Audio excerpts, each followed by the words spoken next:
Welcome to my podcast, You Must Be Out of Your Mind. My name is Dr. Don Wood. I use my knowledge of neuroscience to create what I call a memory reset. This reduces and eliminates the impact of trauma. I can't wait to share with you how the impossible is possible and why you must be out of your mind. Welcome to another podcast of You Must Be Out of Your Mind. I'm your host, Don Wood, and I'm going to be taking you through and talking to you about the mind and how the mind works. As you know, we bring on special guests to sort of share their experiences and what they are doing with our program, but as well as what they're doing in their lives and careers. I have a special guest. I know you're going to love to talk to this guy. This is amazing, an incredible athlete. He's a silver medalist for the 200 meter for the U.S. track and field team. He's got all kinds of stuff going on this summer. We're going to share what he's doing and share a little bit about him going through our TIPP program and how that can help him coming up into the World Championships. So I'd like to welcome Kenny Bednarek. Hey Don, how you doing? Very good. How are you? I'm good. Just working every day and trying to get ready for World Championships this summer. You are doing a lot of training, right? Yes, every day from 9 to 12:30, 1. It kind of varies. Depends on what the coach wants. But yeah, it's very, very tough training every single day. So far, we have no days off. We have Sunday and Saturday.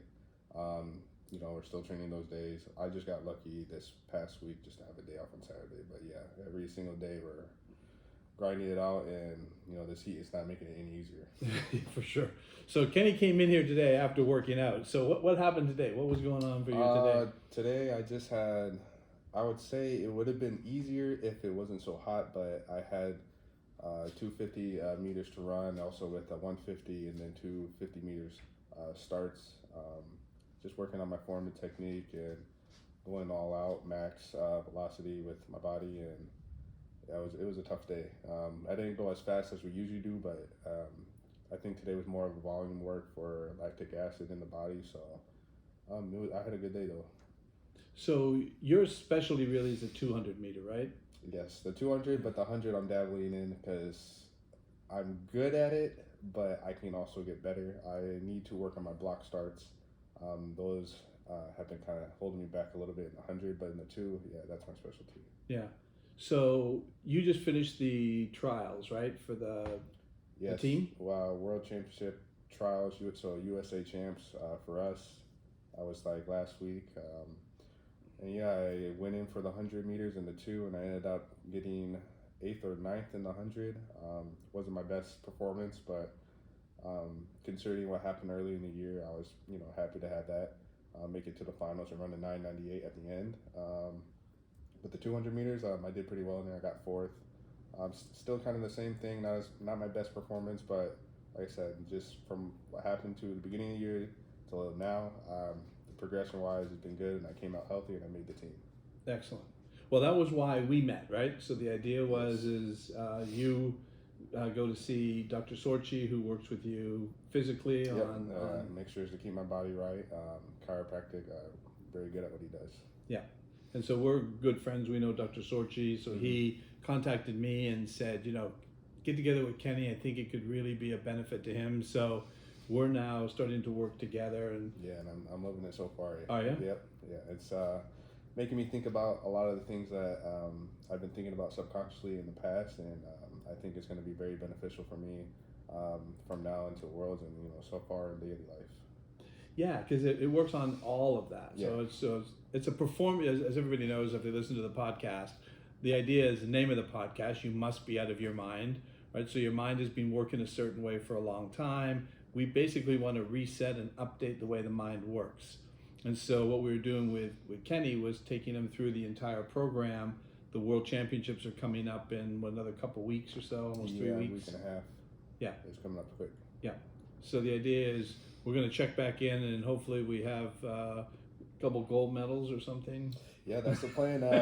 Hopefully I get to be on the relay, and if we do everything right with handoffs, we should get a gold medal easy. But that's been our biggest problem with the handoffs, as you already know. But for the 2, yeah, I'm going to gun for that gold medal. I was close last year for the Olympics, so I think this year I'm going to get it. Yeah. So in the Olympics in Tokyo, you won the silver. Yes. Right? Yep. Which is amazing. Yeah, it was a pretty cool experience. First time being in Tokyo. Didn't really know what to expect, and we had COVID going on. So one thing about traveling right now is that the restrictions everywhere. So it was cool to be out there. Very exciting moment. The one thing I was down about is I didn't really get to actually go inside the city and actually experience the different culture. But I know I'll get time to actually do that next time I get over there. But yeah. Being in the village, prepping just for the big race, going through the rounds, it was a crazy experience.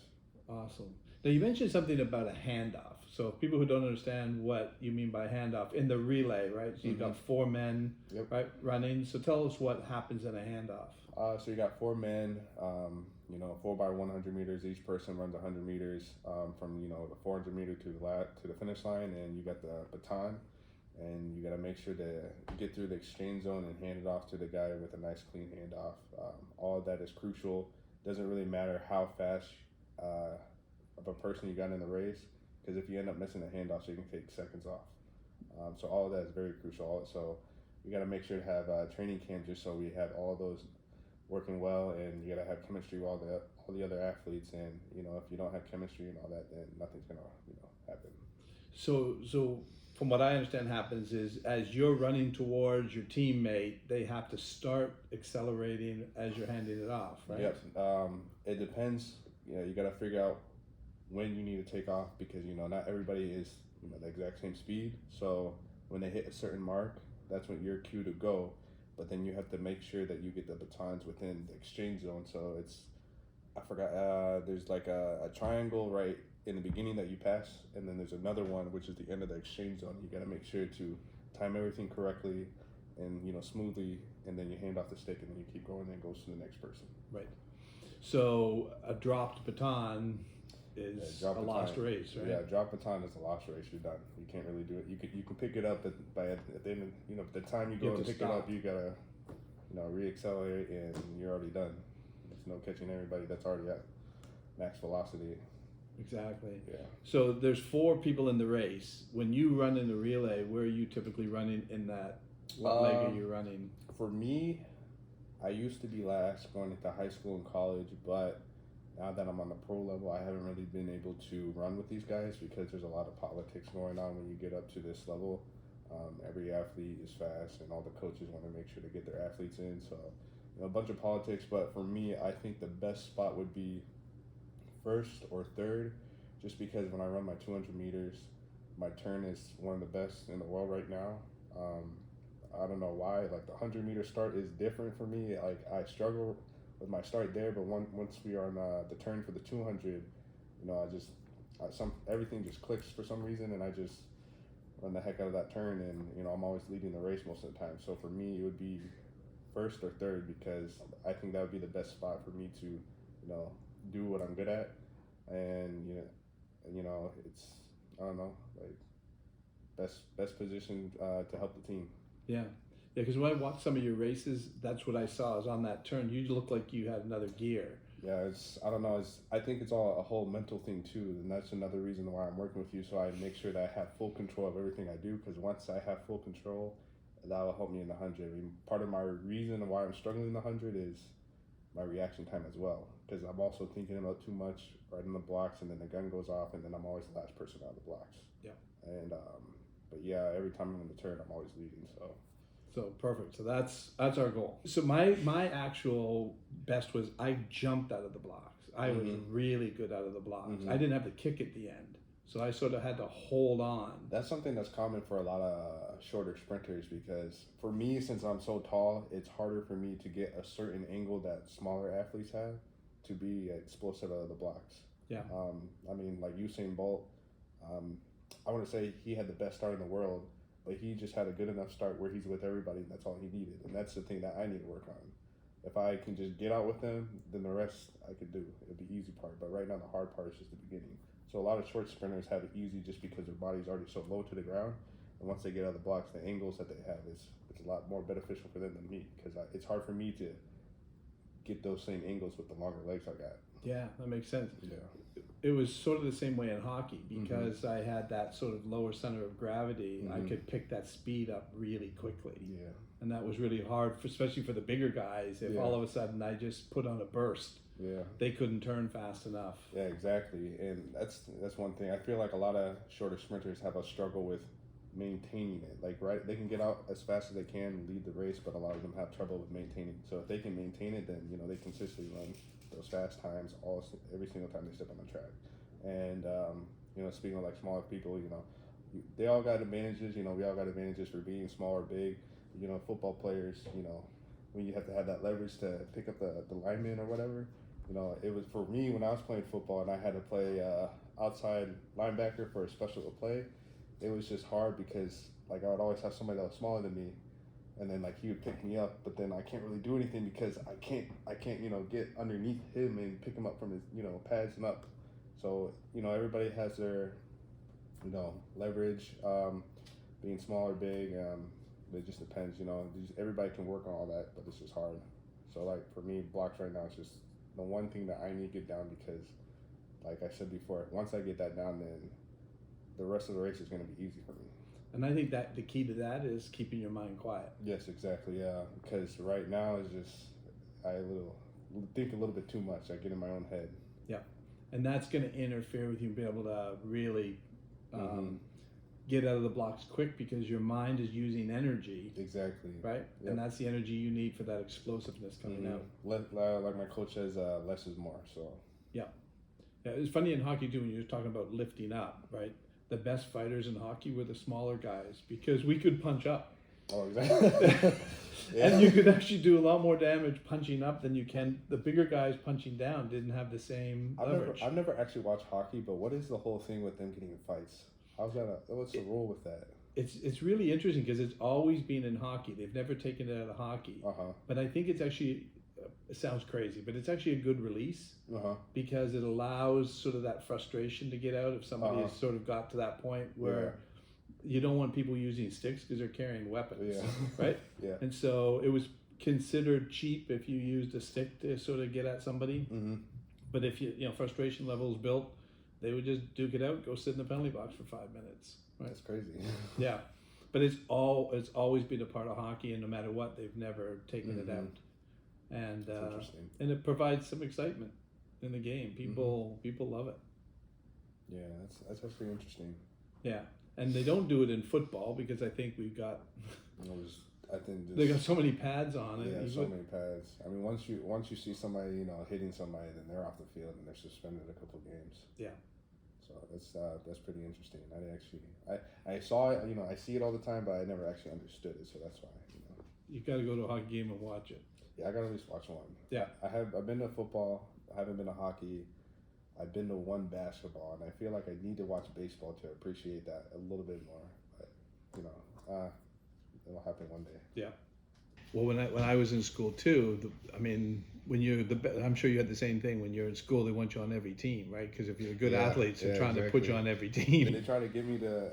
One coach tried to get me to do wrestling. I couldn't do it. Oh, I did wrestling. You think boxing's tough? I know a wrestling. 6-minute round in wrestling is the most exhausted I've ever been in my life. I know the training is crazy. I remember when I would go out, before I leave the gym, I would like see the room where they're cranking up the heat. Yeah. And they're doing whatever they're doing. I would open it.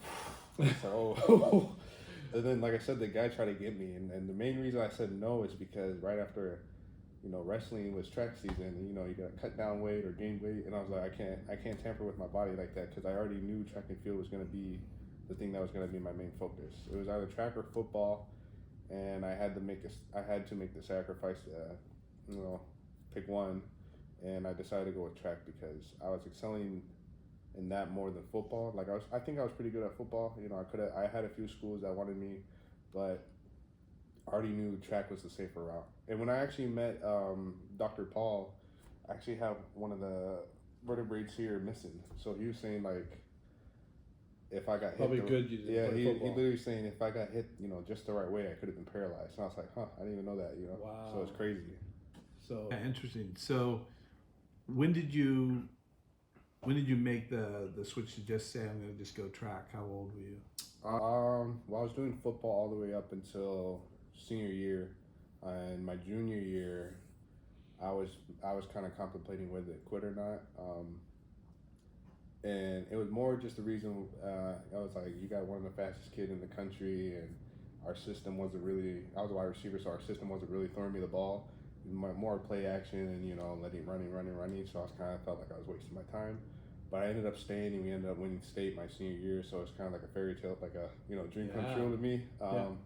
So it was just after that, just contemplating. In my junior year, I already kind of knew. Just the fact that I was kind of like, okay, I'm kind of wasting my time here. Let me just focus on track. Like I already knew from then that it was going to be track. Yeah. And then was you 100, 200 always, or did you do I any was other events? Kind of everything 1, 2, 4. When you're in high school and college, you kind of the coaches kind of put you through everything because you got all that energy. Once you get older, you have to be more selective because obviously you're going to be more of a specialist.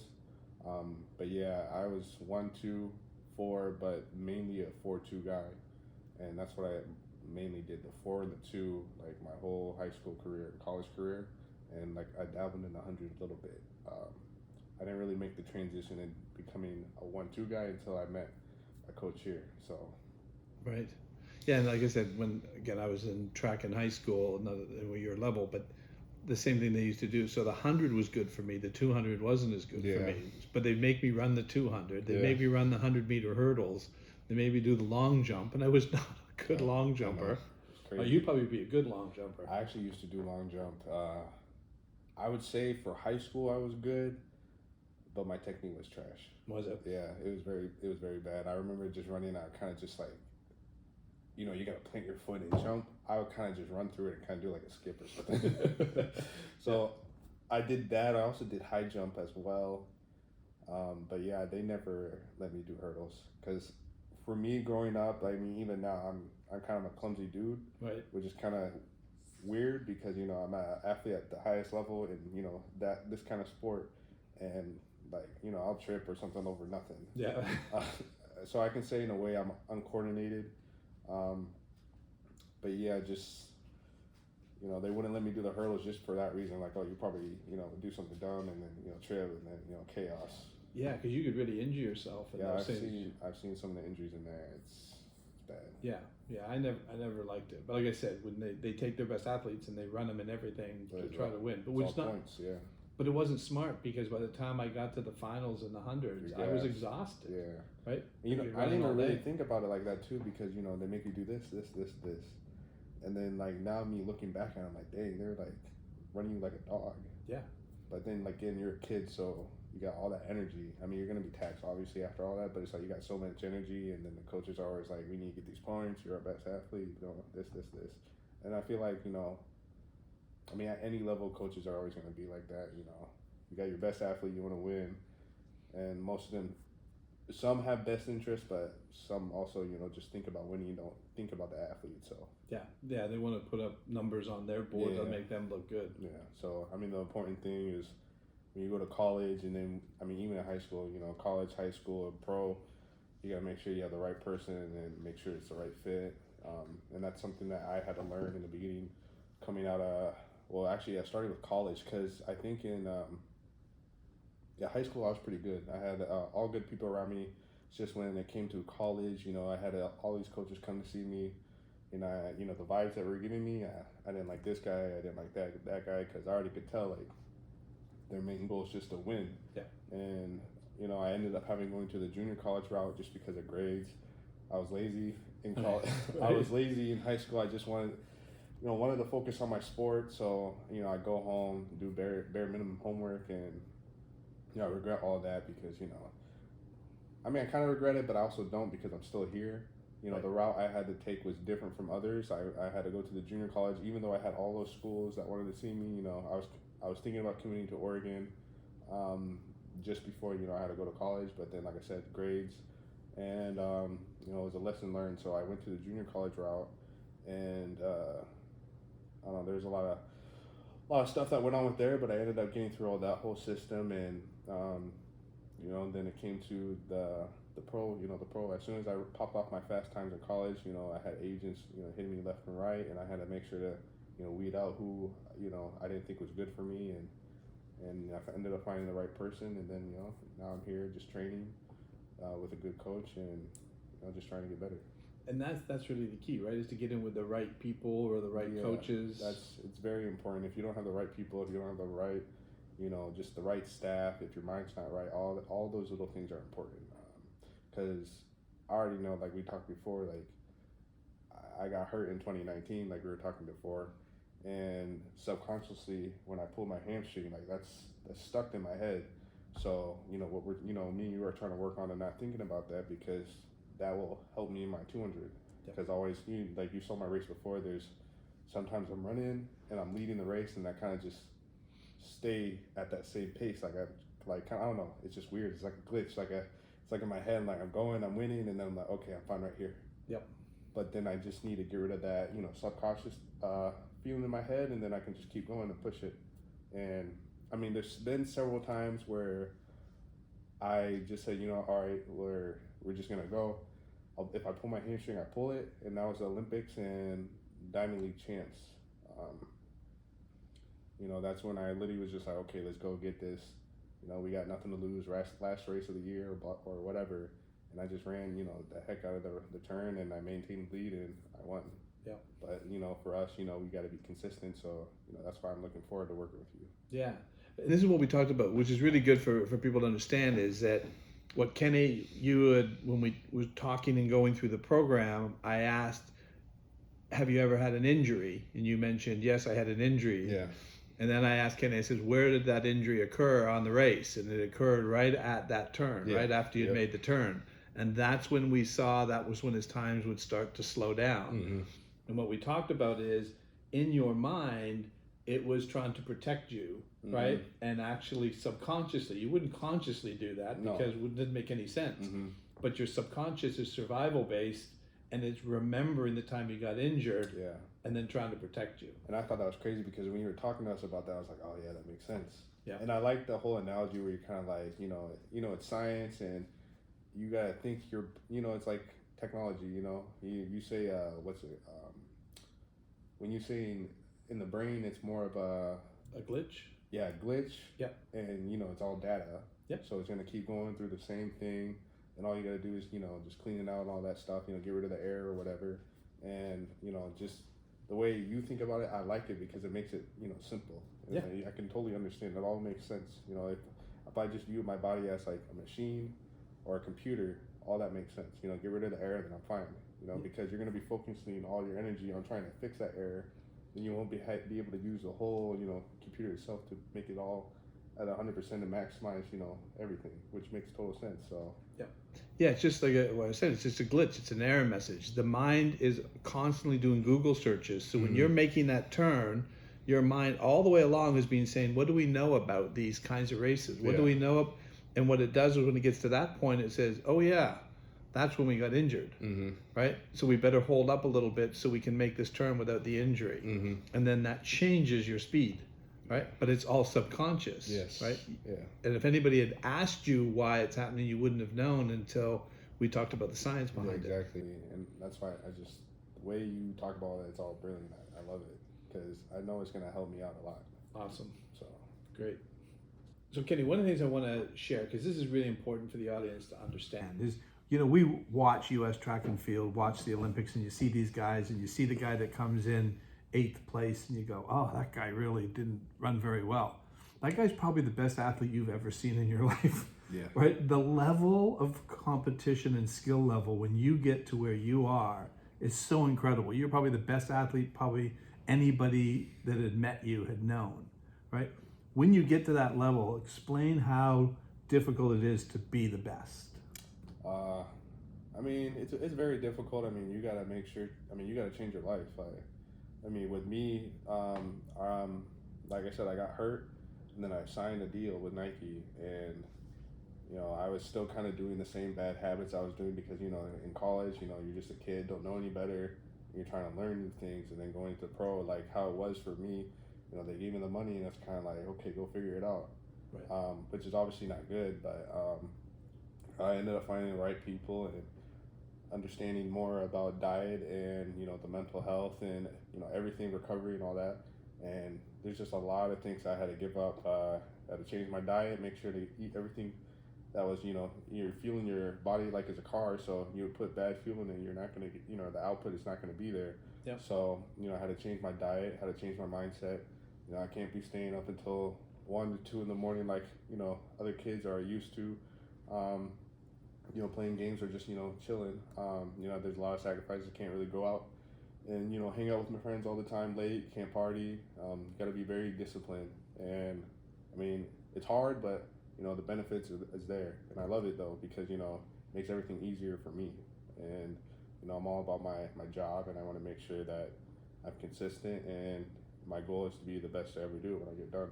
Awesome. But, yeah, it's very difficult to be at that level. I mean, like I was just saying, I went to trials. I mean, even last year's trials was crazy, but I mean, I ran 9:98, you know, a sub 10 100-meter, and you know, there's only a few people that can do that in the world. Yeah. And that got me 8th place. I know. So, you know, just to be Incredible. at that level, it's just all these small things that you have to sacrifice will make a big difference in your sport. Yeah. And, you know, a lot of people don't understand that, but then, you know, there's a few that actually do. I mean, I know there's a lot of like, you know, NFL players that kind of just do the same stuff and they get by, but they don't realize that they're not maximizing their potential. But yeah, it's very crazy. Well, the reason I'm bringing that up is because for people out there watching, you see these guys perform at this level, and you realize how incredible an athletic, you know, person you are to be able to do what they do, plus all the sacrifices. And at the same time, the other thing that's interesting is the #1 movie right now in the country was Top Gun. Everything's about the United States right now. We're craving things about the United States. We want to go back to feeling like we're the best, like we have the skill, and that's what you represent for us. You know, so to watch you out there, right, represent the United States is such a great thrill for us. Yeah, right? I'm definitely glad to be out there to represent the country and, you know, show out. You know, show that we're the best at what we do, and, you know. We need that right now, especially with everything that's going on after coming out of COVID, all the things that are going on in the world, to have you out there representing and doing what you're doing, right? We just need all the encouragement. We want to encourage you as much as we can, help you as much. I'm honored to be working with you and figuring out how we can help you get to that next level. So one of the things that I wanted to ask you as well, because I think this is something that I talk about all the time, is we have moments in our life, and these are like little tiny moments, right, where everything changed, right? And there's those certain times when I went to my son's wedding, I talked about that, is that the minute I saw him born was a moment that changed my life. We have those moments.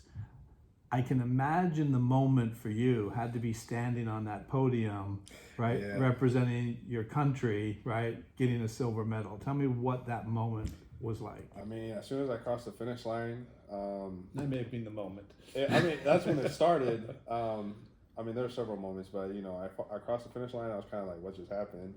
So being able to stand on the podium and, you know, see myself get the medal when I saw the jumbo screen that they got, it was an amazing experience, you know, because I had a goal to make the Olympics and, you know, get a medal. I mean, obviously I wanted the gold, but getting the silver as I think it was 22. Yeah, 22. You know, amazing experience, goal accomplished, and, you know, just looking for the next one. But yeah, I was honored and grateful to be out there to represent the country and, you know, get a medal for us.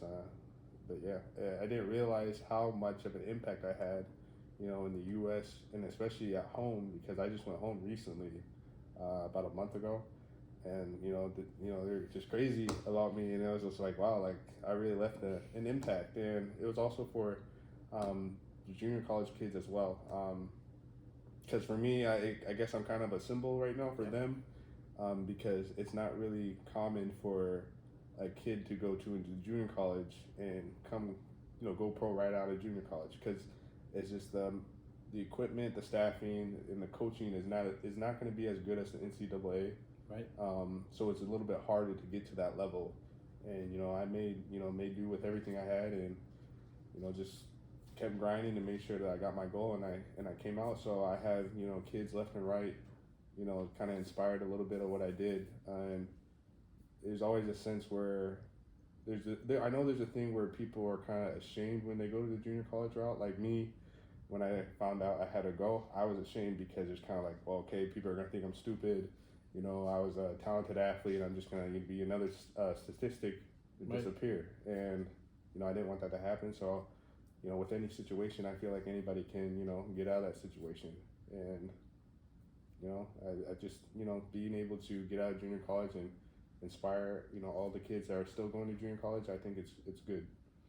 That's why, you know, I know you guys get opportunities and sponsors, but I always love to see, you know, if you're a sponsor out there and you want to sponsor a good guy, like that will represent your brand, this is the guy. He's got the whole message. He's got the great story, right? Overcoming, you know, just like you said, coming from a junior college, going to the pros, right?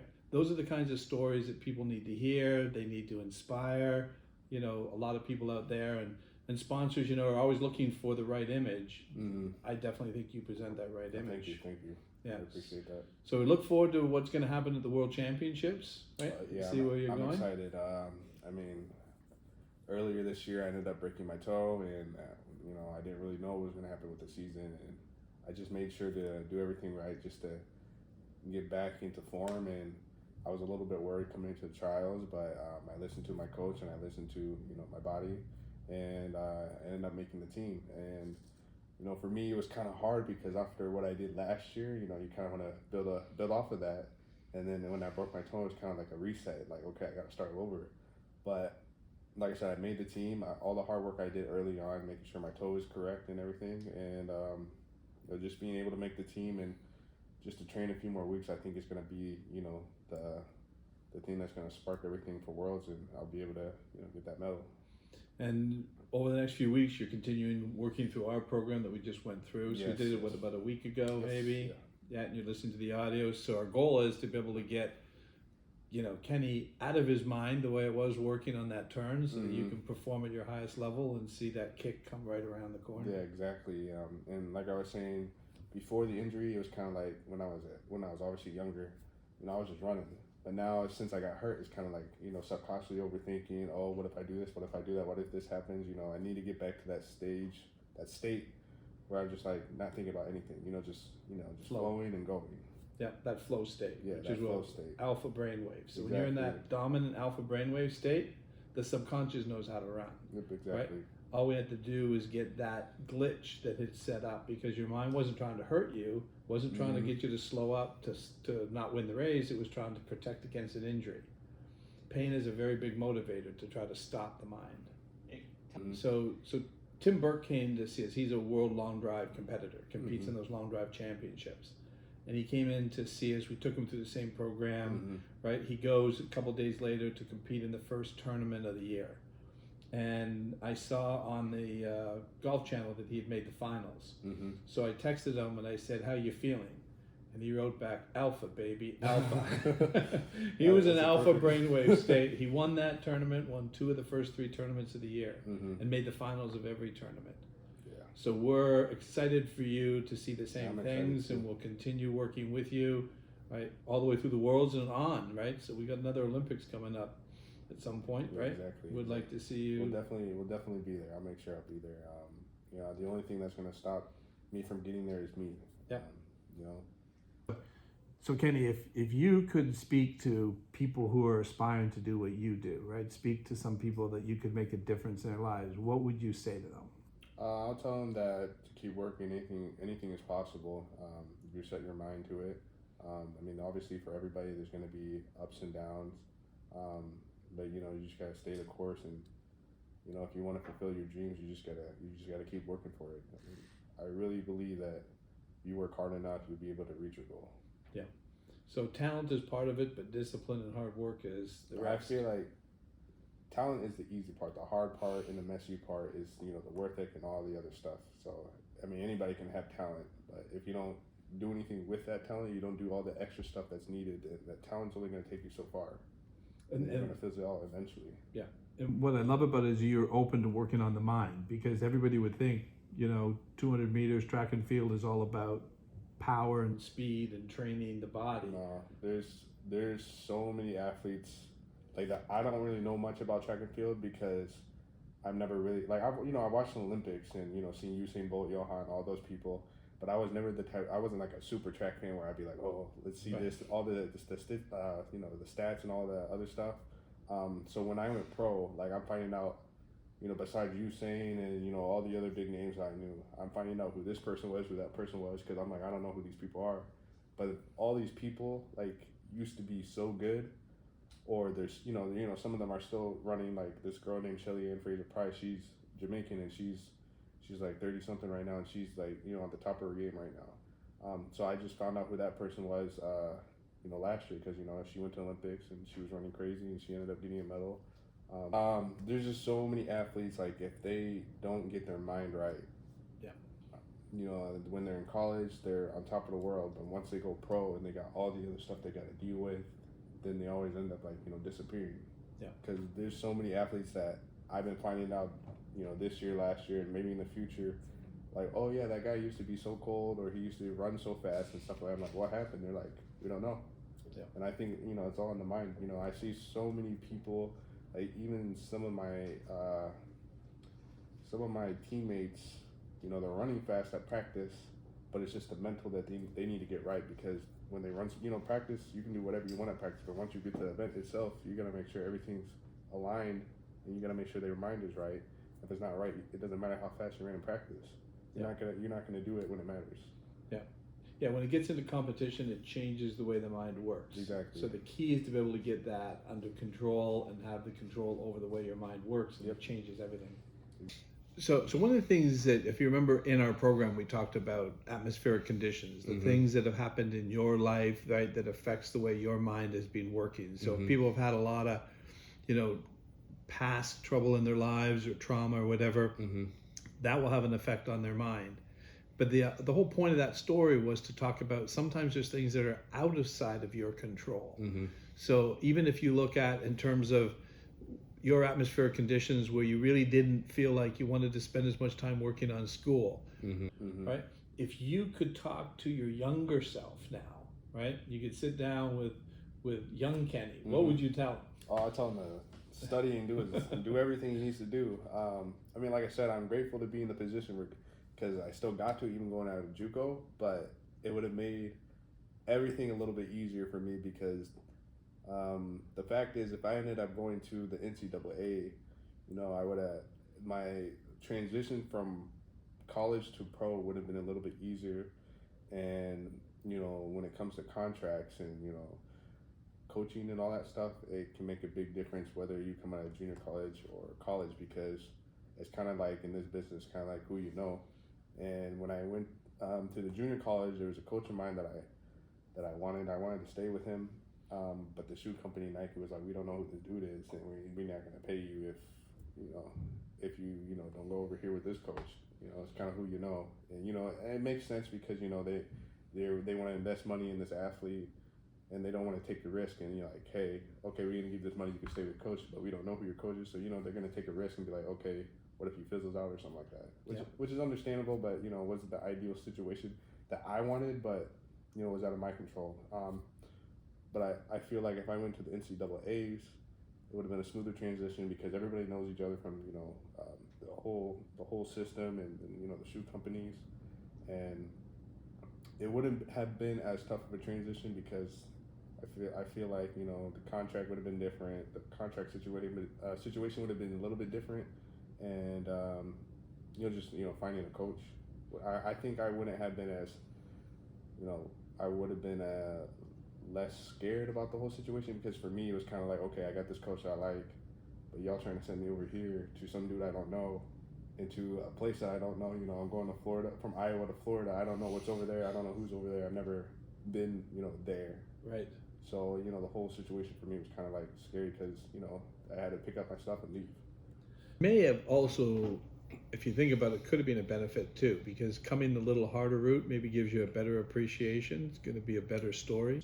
Yeah, for sure. I mean, the way I've got here is not the typical way everybody else has gotten here, because I feel like all the other athletes that I've heard or seen that are running good right now, all of them have come from the NCAA system, I mean, everybody has, you know, their story to tell. They got their, you know, little bumps in the road, but I feel like, you know, mine was very, you know, weird. Yeah. Because not many people have done what I've done. Yeah. And, you know, just the fact that I was able to get out of there and, you know, accomplish my goals, and I'm still trying to accomplish more of my goals. It's been good, and I always find some things to motivate myself. So, I mean, it was just kind of helping me to work just as hard, 10 times harder, just to, you know, get to the same spot. So some of the past, though, take a look at your Green Bay Packer fan, right? Yeah. Big Aaron Rodgers fan. I He's love your Aaron GOAT, Rodgers, yeah. right? How long did he sit on the bench?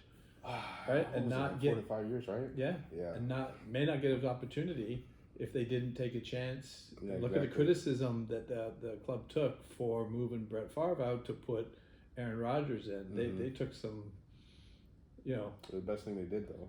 But at the time, yeah, I know. It may not have. It was gutsy like, call. Okay, what's going on? Yeah.